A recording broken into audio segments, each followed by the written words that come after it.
Atención Bogotá. La búsqueda de Yulixa Tolosa, la estilista de Bosa que desapareció misteriosamente tras una cirugía estética, terminó de la peor manera. Las autoridades confirmaron el hallazgo de un cuerpo en zona rural de Apulo, Cundinamarca, a unos 50 metros de la vía. Sus características físicas coinciden con las de la mujer de 39 años.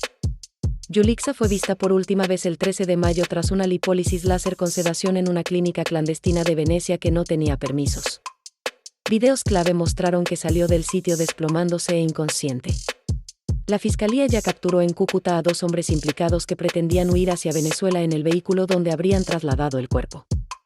Serán imputados por desaparición forzada. Mientras Medicina Legal confirma la identidad plena, la comunidad en Bosa exige justicia.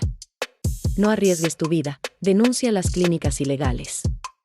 ¿Qué opinas de este alarmante caso? Déjalo en los comentarios.